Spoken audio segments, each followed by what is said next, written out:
Hi hello வணக்கம் welcome back to Tamil channel. நம்ம Bigg Boss season 7ல் பார்த்திங்க அப்படின்னா வந்து 100 டேஸை கடந்து 6 கண்டஸ்டன்ட்ஸ் பார்த்திங்க அப்படின்னா வந்து உள்ளே இருக்காங்க. யார் அப்படின்னா வந்து நம்ம மாயா, விஜய் வர்மா, அர்ச்சனா, மணி, தினேஷ் அண்ட் விஷ்ணு இவங்க எல்லாருமே உள்ளே இருக்காங்க. கண்டிப்பாக ஃபினாலேயில் இருக்க போகிறது 4 பேர் தான்.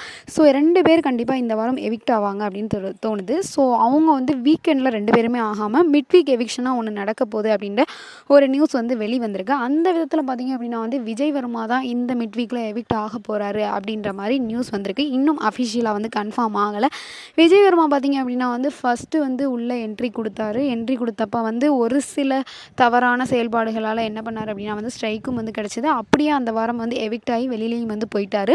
ஸோ அதுக்கப்புறம் பார்த்திங்க அப்படின்னா வந்து கண்டஸ்டன்ஸ் என்ட்ரியில் விஜய் வர்மா அண்ட் அனன்யா 2 பேருமே வந்து உள்ளே வந்தாங்க. உள்ளே வந்த விஜய் வர்மா வந்து பார்த்திங்க அப்படின்னா வந்து ரொம்பவே சைலண்டாக அப்சர்வ் வந்து பண்ணிவிட்டு யாருக்கிட்ட எப்படி, அதாவது எல்லாரோட கேமையும் அண்டர்ஸ்டாண்ட் பண்ணிவிட்டு அவர் எதுவுமே பண்ணாமல் இருந்துட்டார். அதுதான் வந்து அவரோட மேஜர் மிஸ்டேக் அப்படின்னு நான் நினைக்கிறேன். பட் எல்லாரையுமே அவர் வந்து பயங்கரமாக லேர்ன் பண்ணிட்டார்.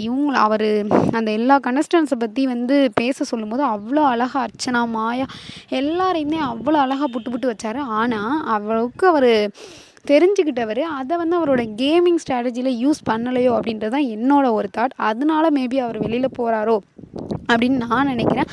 அவர் டைட்டில் வின்னர் ஆவார் அப்படின்னு ஒரு சில பேர் வந்து டைட்டில் வின்னருக்கு ரொம்ப டிசர்வான ஆளுன்னு ஒரு சில பேர் வந்து அந்த கண்டஸ்டன்ஸை பற்றி அவர் ஓப்பனாக உடைச்சதுக்கப்புறம் வந்து பேசினாங்க. பட் இருந்தாலுமே இன்னமுமே என்ன பண்ணுறாரு அப்படின்னா வந்து கேமில் ஒரு கான்சன்ட்ரேஷன் இல்லாமல் அவுட் ஆஃப் சிலபஸ் மாதிரி வந்து அவர் வீட்டுக்குள்ளே வந்து இருக்கார் அப்படின்ற மாதிரி எனக்கு தோணுது. உங்களுக்கு என்ன தோணுது அப்படின்னு மறக்காமல் நம்ம சேனலுக்கு உள்ள கம்பாஸில் கமெண்ட் பண்ணுங்கள். அதே மாதிரி ஒரு எவிக்ஷன் இவர் அப்படின்னு சொல்லி ஒரு நியூஸ் வெளில வந்திருக்கு. ஸோ இன்னொரு எவிக்ஷன் யாராக இருக்கும் அப்படின்னு நீங்கள் கெஸ் பண்ணீங்க அப்படின்னா நம்ம சேனலுக்கு கீழே உள்ள கம்பாக்ஸில் மறக்காமல் கமெண்ட் பண்ணுங்கள். இந்த வீடியோ உங்களுக்கு பிடிச்சிருந்தா லைக் பண்ணுங்கள், ஷேர் பண்ணுங்கள், கமெண்ட் பண்ணுங்கள். அப்படியே நம்ம சேனலை சப்ஸ்கிரைப் பண்ணிடுங்க. Okay, bye bye. உங்களிடம் விடைபெறுவது உங்களுக்கான ஹராஜ்.